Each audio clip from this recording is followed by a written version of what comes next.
Good morning बच्चों। कल हमने आपको प्रश्नावली 1.1 के प्रश्न संख्या 3 तक हल कराए थे। आज उससे आगे प्रश्न संख्या 4 और 5 विषय गणित का हल कराया जाएगा।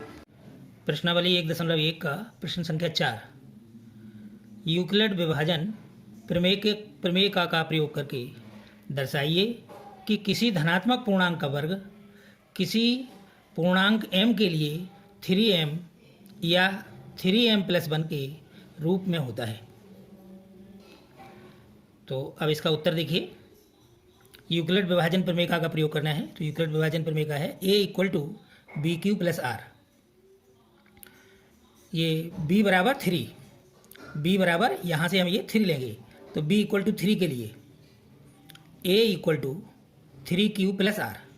b का मान हमने यहाँ 3 रख दिया है। a = 3q + r, जहाँ r is greater than and equal to 0 and r is less than 3, अर्थात r = 0, 1, 2। ये जो है r जो रिमाइंडर है, शेषफल है, उसके ये 3 मान संभावित हैं, 0, 1 और 2। तो क्रमशः इनके मान हम रखेंगे a = 3q + r में। तो अब r बराबर 0 के लिए r बराबर 0 रखेंगे तो ये हो जाएगा a = 3q + 0। r का मान यहाँ 0 रखा गया तो अभी हो जाएगा ये a = 3q। दोनों पक्षों का वर्ग करने पर a² = 9q², अर्थात 3m बराबर हो गया 3, हमने इसमें कॉमन ले लिया 9q² में 3 हमने कॉमन लिया तो कोष्टक में आ गया ये 3q²। तो जहाँ m बराबर हो जाएगा 9q²/3 तो = 3q²। तो यहाँ m का मान जो है 3q² हो गया। अब r बराबर 1 के लिए इसी प्रकार a = 3q + r, 3q + r की जगह पे हमने यहाँ 1 रख दिया इसमें। तो दोनों पक्षों का वर्ग करने पर a² = 3q + 1 का होल स्क्वायर। तो इसमें सूत्र लगेगा a + b का whole square = a² + 2ab + b²। तो ये 3q का होल स्क्वायर हुआ, ये 9q² और ये 2ab। तो ab के लिए ये 3q × 1 तो 3q हो जाएगा, इसका 2 गुना करेंगे तो ये होगा 6q। फिर इसके बाद 1 का स्क्वायर करेंगे तो 1 का स्क्वायर 1 होता है +1 = अब यहाँ इसमें से हम 3, इन दोनों ये 2 पद हैं 9q² और 6q², इनमें दोनों में 3 कॉमन है तो 3 हमने कॉमन ले लिया और ये बच गया, इसमें कोष्टक में बचा 3q² + 2q + 1। अब 3, अब इसके स्थान पे 3q² + 2q की जगह पे हमने m रख लिया तो ये हो गया 3m+1, जहाँ m बराबर 3q² + 2q। ये आपका समीकरण हो गया 3। अब r बराबर 2 के लिए, वैसे प्रश्न हमारा यहीं तक सॉल्व हो गया है, ये 3m+1 के रूप में और 3m के रूप में, लेकिन फिर भी चूंकि 2 है तो देखते हैं कि 2 में आता है या नहीं आता है। तो r = 2 के लिए a = 3q + 2, दोनों पक्षों का उसी प्रकार वर्ग किया, a² फिर 3q + 2 का वर्ग किया तो ये हो गया 9q² + 6q × 2 + 4। तो ये हो गया = 9q² + 6, 6 दूना 12, तो 12q + 4। अब इसमें ये 9q² + 12q, अब चूंकि इसमें 3 कॉमन नहीं आ रहा है 4 में तो इसके 2 खंड कर दिए हमने 3 + 1, तो 3 हमने यहाँ ले लिया। अब इसमें से हम ये तीनों संख्याओं में से 9q² + 12q + 3 में से हम 3 इसमें से कॉमन ले लेंगे तो ये हो गया 3, कोष्टक में आ गया 3q² + 4q + 1 कोष्ट 1 + 1। तो इसकी जगह पे हम m रखेंगे तो हो गया 3m+1। तो 3m+1 के रूप का है ये, तो इसलिए हो गया जहाँ m बराबर हो गया 3q² + 4q + 1।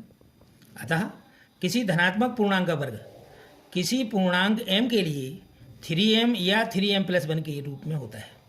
यही आपके प्रश्न में पूछा गया था, किसी धनात्मक पूर्णांक का वर्ग किसी पूर्णांक m के लिए 3m या 3m1 के रूप में होता है।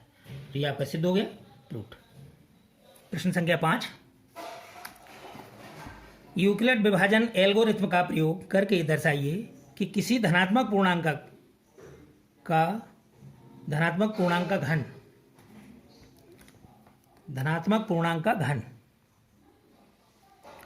9m + 1 या 9m + 8 के रूप में होता है।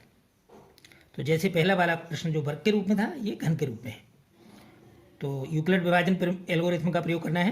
तो यूक्लिड विभाजन प्रमेय का a equal to B Q plus R, जहाँ r is greater than and equal to 0 and r is less than b। तो माना कि कोई दो धनात्मक पूर्णांक a तथा b हैं, a ग्रेटर देन b और b इक्वल टू 9। यहाँ से ये जो 9 इसमें 9m के रूप में लिखना है, इसलिए यहाँ b इक्वल टू 9 लिया गया है। तो इसलिए अब ये इसका मान रखेंगे यूक्लिड विभाजन प्रमेय का में, तो ये हो जाएगा a इक्वल टू b की जगह पे 9 रखा, तो ये हो गया 9q प्लस आर, जहाँ r is greater than and equal to 0 और r इज लेस देन 9। तो r इज लेस देन का मतलब है ये संभावित मान है r के, कि इतने संभावित मान में से कोई भी मान हो सकता है। तो r इक्वल टू 0, 1, 2, 3, 4, 5, 6, 7, 8। तो अब इसमें से हम r बराबर 0 लेते हैं, r बराबर 0 के लिए। तो r बराबर जब यहाँ 0 रखा तो ये हो गया a इक्वल टू 9q, दोनों पक्षों का घन करने पर। तो a Q equal to 9q का क्यूब, 9q का घन इक्वल टू 9। अब ये 9 का इसमें जो है घन हो जाएगा यहाँ, तो ये हो गया ये हो गया 81, 9 नमा 81 क्यू, जहाँ m बराबर है 81 क्यू।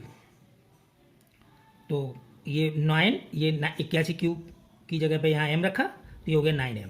तो ये 9m के रूप का ये पूर्णांक है, पूर्णांक का घन है। अब इसी प्रकार से r इक्वल टू 1 के लिए a equal to 9q plus 1, दोनों पक्षों का घन करने पर a Q equal to 9q plus 1 का क्यूब।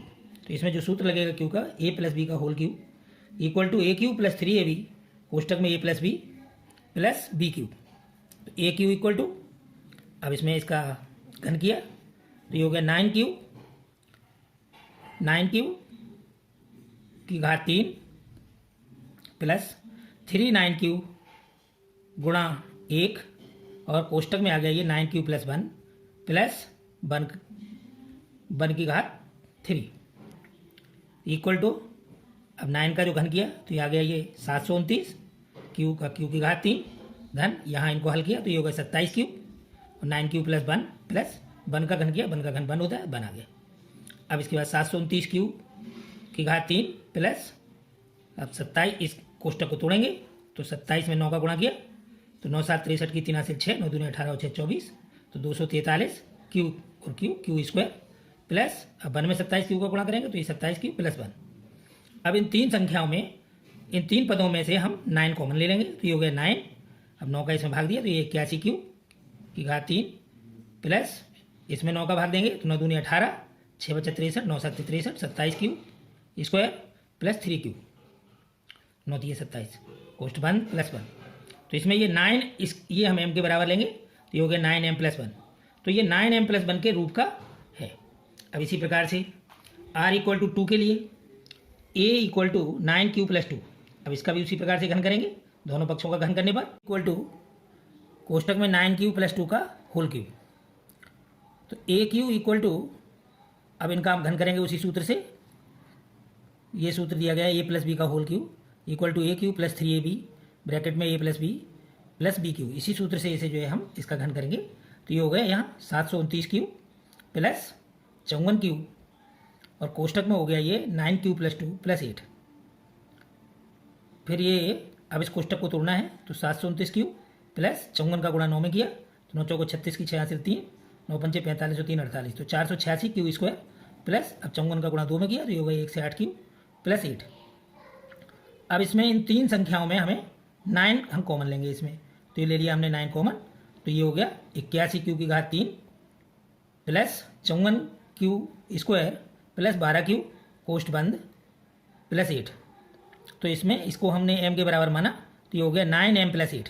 तो ये 9m प्लस 8 के रूप का ये घन है। अतः किसी धनात्मक पूर्णांक का घन 9m प्लस 1 या 9m प्लस 8 के रूप में होता है। यही हमें सिद्ध करना था, यही हमें दर्शाना था, तो ये हमने दर्शा दिया। इस प्रकार से ये प्रश्न जो है प्रूव्ड हो गया। शेष अब अगली जो प्रश्नावली होगी वो हम जो है 1.2 प्रश्नावली वो हम कल पढ़ाएंगे।